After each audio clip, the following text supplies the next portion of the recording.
आप वैश्य समाज से वोट मांगने आए हैं सीहोर में। मैं वैश्य चेतना समिति का प्रदेश अध्यक्ष हूं और मेरा वैश्य का संगठन पूरे प्रदेश में चल रहा है और हम लोग संगठित होकर के पूरे बिहार में के विधानसभा और लोकसभा में बिहार से अपराधियों को जनप्रतिनिधि बनने से रोकने का एक योजना है और उस योजना के तहत ही हम लोग काम करते हैं। अभी वर्तमान में यहाँ के प्रत्याशी रितु जायसवाल के लिए वैश्यों से मैं आग्रह करने आया। मुझे जानकारी मिली कि हमारे अखिलेश्वर दास जी भी यहाँ कैंडिडेट हैं वैश्य समाज से। लोगों से पूछा, मैं वैश्य के नेता हूँ, अगर अखिलेश्वर दास जीत रहे हो तो उन्हीं के लिए हम लोग काम करेंगे। लोगों से पूछा, लोगों ने कहा कि ऐसी बात नहीं है, लेकिन अच्छी वोट वो भी ला रहे हैं। तो मैंने कहा कि भाई जिताना किसको चाहते हो? यहाँ कंटेस्ट में लवली आनंद जी हैं और रितु जायसवाल जी हैं। तो लवली आनंद को जिताना हम लोग चाहते हैं। क्या चाहते हैं आप लोग? नहीं, किसी कीमत पर हम लोग वैश्य समाज के लोग लवली आनंद जी को वोट नहीं करेंगे। मोदी के नाम पर यहाँ वोट हम लोग नहीं करने जा रहे हैं। लोगों का विचार है। तब भाई अपना वोट डाल करके अखिलेश्वर जी को डाल दोगे तो लवली आनंद तो निकल जाएगी। तब लोगों ने समझा और यहाँ एक सप्ताह से मेरी दौरा चल रही है। अब परसों दिन से लगातार इलाके में विचार बदल रहा है। अब अखिलेश्वर दास जी को नाम मात्र का वोट मिलेगा। मैक्सिमम वोट वैश्य समाज को ट्रांसफर हो रहा है रितु जायसवाल जी के पक्ष में। और रितु जायसवाल जी एक बहुत एक्टिव हैं और सभी समाज के लोगों के बीच उनकी पकड़ हम देख रहे हैं। चाहे मुस्लिम समाज के हों, यादव समाज के हों, शेड्यूल कास्ट शेड्यूल ट्राइब समाज के हों, अति पिछड़ा के लोग हों, सब लोग उसको सम्मान दे रहा है। हम क्षेत्र में जाकर देखे हैं और यहाँ सर्वे किए हैं और सर्वे में स्पष्ट हमको पता चला कि पूरे मतदान का जो पोल होगा आपका, वो पोल का लगभग 60% रितु जायसवाल के पक्ष में जा रहा है मत और 40% में अन्य लोग रहेंगे। क्या कहिएगा सर, मोदी फैक्टर क्या इस बार शिवहर लोकसभा में लागू होगी? वैश्य समाज के जितने भी मतदाता माने जाते हैं मोदी प्रधानमंत्री नरेंद्र मोदी के कोर वोटर माने जाते हैं, तो क्या इस बार मोदी फैक्टर शिवहर लोकसभा में दिखेगा? आप जान लीजिए कि वैश्य समाज जो है मोदी को जो सम्मान दिया आगे भी सम्मान दे रहा है, लेकिन वो सम्मान शिवहर में नहीं है। कारण क्या है कि मेरा यहाँ से पहले कैंडिडेट होता था और उस कैंडिडेट को काट दिया गया, हटा दिया गया, मेरा अपमान किया गया है। से वैश्य समाज के और वैश्य समाज की जनसंख्या देखिए, जनगणना में देखिए, हमारा जो किताब है इसमें सब डाटा आपको दे दिए हैं। कोई भी चीज मेरी मुंहजबानी नहीं होती है। ये ग्राफ बना हुआ है, जितने भी समाज है सबसे बड़ा ग्राफ जो है वो वैश्य समाज का है। वैश्य समाज को अपमानित किया गया है। यहाँ पर भाजपा के पास 17 सीट थे उसके हिस्से में, अलायंस को छोड़ करके, और भाजपा ने 17 में से 10 स्वर्णों को टिकट दिया, वैश्यों का टिकट काटा। वहां पर राजनाथ सिंह दिल्ली में बैठे हुए हैं और वो खेल खेले हैं। मैं अब यहाँ से खेलना चाहता हूँ कि वो स्वर्ण समाज के लोग आगे तरेगन गिनना पड़ेगा। भाजपा को मैंने बोल दिया है कि तुम तय करो कि तुमको वैश्य चाहिए कि स्वर्ण चाहिए। अगर स्वर्ण चाहिए तो केवल स्वर्ण लेकर के आगे बढ़ना, वैश्य के पास मत आना। और वैश्य जो है अपना जिंदगी या अपना जो लाइफ स्टाइल है, अपना जो सुरक्षा है, खुद से करने के लिए तय कर लिया है। तुमसे भरोसा उठ गया है, आगे से नहीं चेते तो वैश्य तुमसे जब हटेगा तो भाजपा का निस्तो नाबूद मिट जाएगा। अगर मोदी का रैली शिवहर में होता है तो वैश्य समाज किधर जाएगा? मोदी के रैली जो होता है शिवहर में, उसका कोई इफेक्ट नहीं पड़ने वाला है। आप जानते हैं, बेलसन से मेरा विधायक है संजय, मोदी इफेक्ट से नहीं बना है। वैश्यों का वो जीन निकलता है। यह इलाका जो है, चंपारण का इलाका और सीतामढ़ी का इलाका, शिवहर का इलाका वैश्य बहुल्य होता है। यहाँ आप कहीं कहीं सर्वे करेंगे तो हमारा 40 से 45% वोट है इस इलाके में, तो वहाँ हमको किसी की परवाह नहीं करनी पड़ती है। और अच्छे लोग जो मानसिकता के लोग हैं हमको खुल करके वोट देते हैं। उसका मिसाल है कि यहाँ से चिरैया से हम विधायक हैं भाजपा से, ढाका से हम विधायक हैं भाजपा से, रीगा से हम विधायक हैं भाजपा से, और वहीं संजय जी आरजेडी से विधायक हैं। 4 विधायक तो 6 में 4 जीत गए।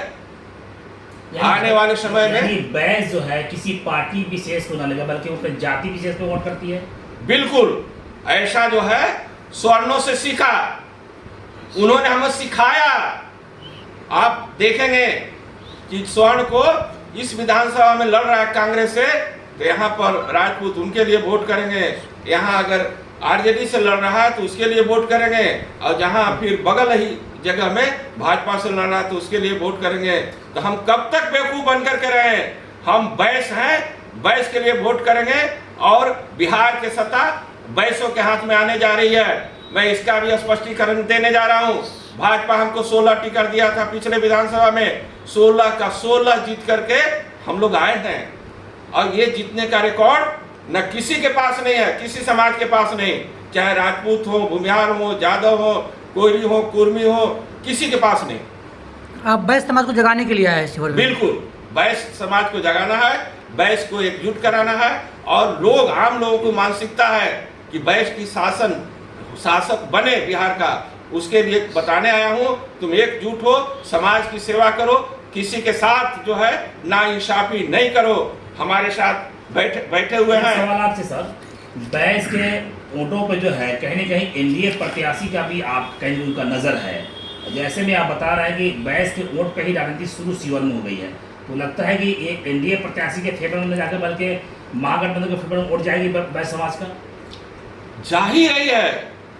बैस समाज का सेवा दिखाने के लिए मैं बगल में लाया हूँ गौछारी का मुखिया। सुनिए, बैस समाज का सेवा पहले देख लीजिए। गौछारी पंचायत के मुखिया हैं, एक शर्ट पर अपना जिंदगी काट लेते हैं। इनका रहने का बढ़िया से घर नहीं है, एक पैसा नहीं, हैंडबिल नहीं छपा है, और गौछारी का खगड़िया से मुखिया बने।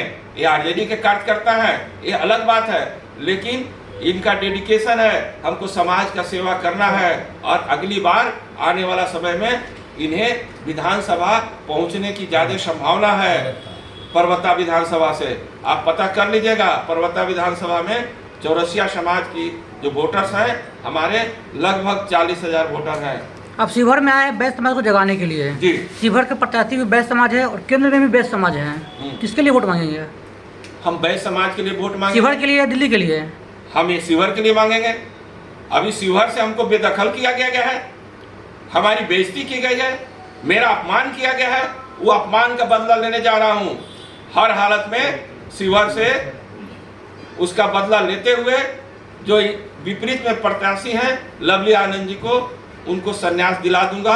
ये राजनीति से आने वाले समय में वो संन्यास ले लेंगे। सर, एक कड़वा सवाल है। लोग कहते हैं, राजनीतिक विषय कहते हैं, क्या बैस समाज भाजपा के बंधुआ मजबूर हैं? बिल्कुल नहीं, यही तो सबक सीखा था, सबक सीख लिया। ये वो समझा, भाजपा के जो लोग हैं, राजनाथ सिंह बैठे हुए हैं, सारा खेल दिल्ली से चल रहा है, और साजिश के तहत देख लिया कि बैस सत्ता में नहीं आ जाए तो हराने के लिए ये साजिश रची गई। और हमको रामा देवी जी को यहाँ से हटाया गया है, पिंटू जी को सीतामढ़ी से हटाया गया है, उसका मैं बदला लेने आया हूँ। और यहाँ से मैं गारंटी ले रहा हूँ कि रिकॉर्ड मतों से बैस समाज एक वोट डालेगी। लास्ट सवाल आपसे है कि आप जैसा बताया कि पिछले 1 हफ्ते से आप शिवहर क्षेत्र में आप घूम रहे हैं, तो क्या बैस गोलबंद होते हुए दिख रहे हैं महागठबंधन के लिए? बिल्कुल, बैस समाज पूरा गोलबंद है, और बैस समाज समझ रहा है मेरा भविष्य कहाँ है।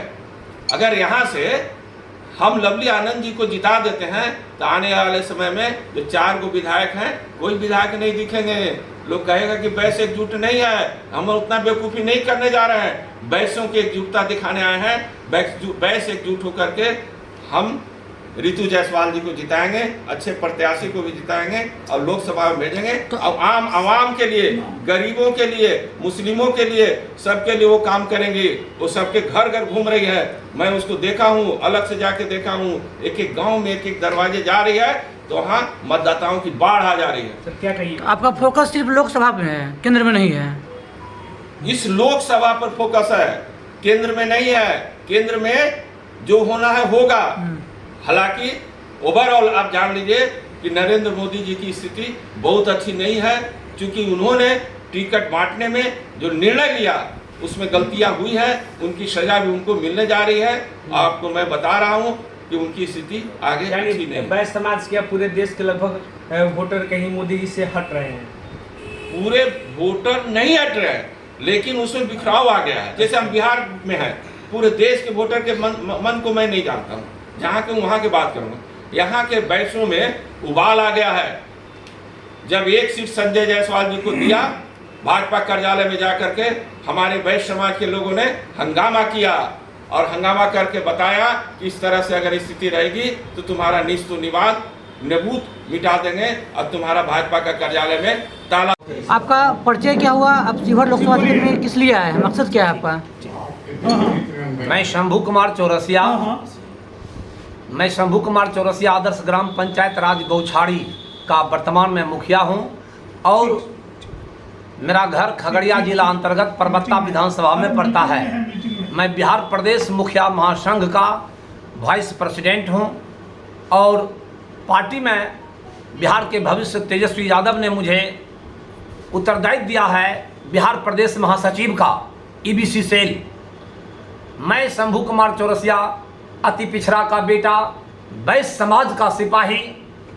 आप पूरे बिहार में मैं हर लोकसभा में जहाँ जहाँ चुनाव हुआ वहाँ घूमने का मुझे मौका मिला है। और घूमते घूमते जब मैं शिवहर में आया हूँ तो यहाँ के जब मैं अपने समाज से मिला, चौरसिया समाज से मिला, बैस समाज से मिला, सारे लोगों से जब मिला तो यहाँ एक ही सवाल उठ रहा है। हमसे क्वेश्चन किया जाता है हमारा समाज कि भाजपा ने हमको क्या दिया। भाजपा में चौरसिया का मैं बेटा हूँ, भाजपा में चौरसिया समाज से ही लीजिए 36 उपजातियों में एक चौरसिया भी है। 3 हमारे नेता हुआ करते थे, रामेश्वर चौरसिया, माननीय गंगा बाबू और माननीय संजीव चौरसिया। रामेश्वर चौरसिया का सीटिंग होते हुए एमएलए का पद रोहतास नोखा विधानसभा से वंचित कर दिया गया। गंगा बाबू को गवर्नर के पद से उनको अभी घर बैठा दिया गया। चौरसिया में 3-3 पद होता था, आज एक पद में है केवल। बैस समाज में 3-3 हमारे एमपी होते थे, आज केवल भाजपा ने बैस समाज को गाजर मूली समझ लिया है, अपना बपौती समझ लिया है कि बैस समाज, मैं चंद्रगुप्त का वंशज हूँ। मैं चंद्रगुप्त जो स्वर्ण युग कहा जाता था इतिहास में, भामाशाह का मैं वंशज हूँ। भामाशाह यदि नहीं होते तो आज जो चित्तौड़ की बात आप लोग करते हैं, चित्तौड़गढ़, महाराणा प्रताप आज नहीं होता। इसलिए भामाशाह के वंशज ने ठाना है कि बैस समाज अब आज किसी एक पार्टी का बंधुआ मजदूर नहीं रह जाएगा। बैस समाज शिवहर लोकसभा में अंगराई लिया है और एक पढ़ी लिखी विद्वान महिला रितु जायसवाल के तरफ 1 नंबर पर बैलेट, 1 नंबर पर बटन, लालटेन छाप पर बटन दबाकर अजय बहुमत से विजय बनाने के लिए कृत संकल्पित हो चुका है बैस समाज। आप भाजपा का विरोध कर रहे हैं कि मोदी का विरोध कर रहे हैं? मोदी भी बैस समाज से आते हैं। निश्चित रूप से कोई भी समाज किसी भी पार्टी में है, कोई पार्टी किसी एक समाज का नहीं होता है, पार्टी सब समाज का होता है। इसलिए माननीय मोदी जी निश्चित रूप से एक यशस्वी प्रधानमंत्री कहलाए, लेकिन एक समय था जब वो कहते थे कि मेरी ही तरह से कि मैं झोला लेकर के चलता हूं। लेकिन आज देखिए उनके पॉकेट में कलम कितने लाख का है, कोट कितने का है। 55 लाख करोड़ कर्ज 14 प्रधानमंत्री मिलकर के किए, 14 प्रधानमंत्री। और ये अकेले 150 लाख करोड़ का कर्ज, यानी 205 लाख करोड़ का कर्ज आज बढ़ गया। तो देश गुलामी की तरफ जा रहा है। सेल बेच दिए, भेल बेच दिए, रेल बेच दिए। अब एजुकेशन में इतिहास गवाह है, एजुकेशन में कभी टैक्स जीएसटी नहीं आप लगता क्या था, चाहते हैं? आज 18% जीएसटी लग रहा है। गरीब का बच्चा कैसे पढ़ेगा? अब क्या चाहते हैं, केंद्र में भाजपा आएगी कि जाएगी? मित्रों, आप कभी किसी नाम पर, कभी किसी नाम पर वोट लेते हैं, कभी कमंडल के नाम पर वोट लेते हैं, तो कभी राम के नाम पर वोट लेते हैं। राम के वंशज हम भी हैं, राम हमारे भी, हम लोगों के आराध्य देव हैं। लेकिन ये सब करना बंद कीजिए। राम कहते थे पढ़ा न जाई पर बचन न जाई, रघुकुल रीति सदा चली जाई, सदा चली आई, अब पढ़ा न जाई पर बचन न जाई। मोदी जी का वचन कहाँ गया? क्या किसी को 15-15 लाख अकाउंट में चला गया? काला धन वापस आ गया? हर कहते थे कि प्रत्येक वर्ष 2 करोड़ नौकरी देंगे, 10 वर्ष में 20 करोड़ नौकरी। बिहार का युवा प्रश्न कर रहा है कि माननीय प्रधानमंत्री महोदय, 20 करोड़ युवा को कहां आप नौकरी दिए?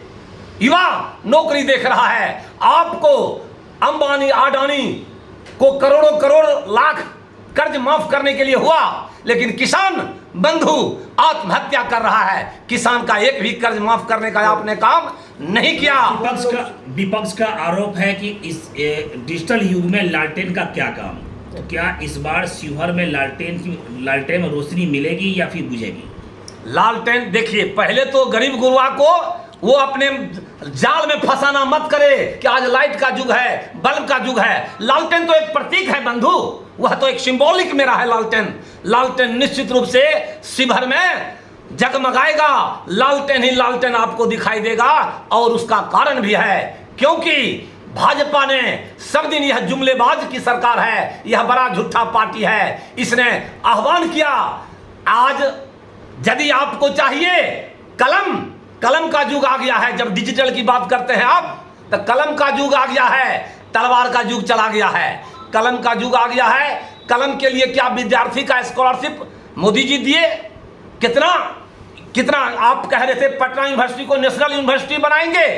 आज बिहार का युवा शिक्षा वर्ग क्वेश्चन कर रहा है कि पटना यूनिवर्सिटी को नेशनल यूनिवर्सिटी का दर्जा कब मिलेगा? सर, ये सवाल है बहुत बड़ा। शिवहर में आप वैश्य समाज के नेता हैं और खगड़िया से आए हैं शिवहर में, ऋतु जायसवाल जी के लिए वोट मांग रहे हैं। हाँ, बिहार प्रदेश का मैं महासचिव हूँ ईबीसी से, राष्ट्रीय जनता दल का। बिल्कुल, लेकिन शिवहर में इस बार योगी खिलेश्वर दास भी हैं वैश्य समाज से, एनडीए के कोर वोटर भी माने जाते हैं वैश्य समाज के लोग, और वैश्य समाज से ऋतु जायसवाल जी भी हैं। तो वैश्य समाज के वोटरों में बिखराव तो ऐसा ही दिखता हुआ नजर आ रहा है। मित्रों, आप सब लोगों को भले बिखराव दिख रहा होगा, लेकिन आज माननीय वैश्य के अध्यक्ष इंजीनियर सुंदर साहू के नेतृत्व में वैश्य समाज को घर घर जाकर के हम यहाँ आज कई वर्षों से 2018 ईस्वी में वैश्य चेतना समिति का गठन हुआ है, और 2018 ईस्वी से वैश्य के घर घर में जाकर के जगाने का काम किए हैं माननीय सुंदर साहू और शंभू कुमार चौरसिया और स्पंदन जी और इनके तमाम कार्यकर्ता। आज आड़ा में भी चले जाइए, आड़ा में भी माले से वैश्य सुदामा जी हैं, उनको भी टिकट मिला है, वहाँ भी वैश्य का बच्चा जीतेगा। तो निश्चित रूप से आप जो यहाँ क्वेश्चन कर रहे हैं कि बिखराव है, तो अखिलेश्वर जी भी हमारे वैश्य के पुत्र हैं, उनके लिए हम लोग विधानसभा के लिए सोचेंगे। विधानसभा में उनको हम लोग निश्चित रूप से लड़ करके, मेरी आबादी बिहार में 22% है, हम लोगों को हिस्सेदारी चाहिए। हम हमारे तो लॉलीपॉप हो गया कि अखिलेश्वर दास के लिए कि हम ऋतु जायसवाल को जिताओ और आगे जाकर अखिलेश्वर दास को विधानसभा का सीट अखिलेश्वर दास एक निर्दलीय प्रत्याशी है। नहीं, अखिलेश्वर दास को आप बोल रहे विधानसभा के लिए हम निश्चित कर रहे हैं। वैश्य इतना बुड़बक नहीं रह गया है कि अपने वोट का बिखराव करेगा। सारा वैश्य मीटिंग करके निर्णय ले चुका है। मने मन आपको पता चल जाएगा 4 तारीख को कि वैश्य समाज शिवहर में क्या करिश्मा किया है, क्या गुल खिलाया है। आप भाजपा का विरोध कर रहे हैं, योगी कह रहे कि हम भाजपा कैंडिडेट हैं। हम भाजपा का विरोधी नहीं हैं, हम वह सभी पार्टी का विरोधी हैं जो दलित के साथ, गरीब गुरुआ के साथ, कानू, कलवार, रोनियार, पौनियार, मलाकार, चौरसिया, तंबोली, दबे कुचले, SC, ST, EBC, OBC minority के साथ जो भी धोखा कर रहा है वह सब पार्टी धोखेबाज है। और भाजपा तो सबसे बड़ा झूठा पार्टी है जो हरिजन के साथ, दलित के साथ, हमेशा धोखा ही धोखा किया है। यह मनुवादी का पार्टी है, यह मनुवादी का पार्टी है। पुनः यदि भाजपा का चलेगा तो हमारा हिंदुस्तान पुनः उसी गर्त में चला जाएगा कि जब गले में हंडी और कमर में झाड़ू बांध करके जब वंचितों को, दलितों को, शोषितों को मंदिर में प्रवेश करने का अधिकार नहीं था, शिक्षा लेने का अधिकार नहीं था। बाबा साहब भीमराव अंबेडकर जब आए थे इंडिया में तो वह घुटन महसूस कर रहे थे बाबा साहब। आज बाबा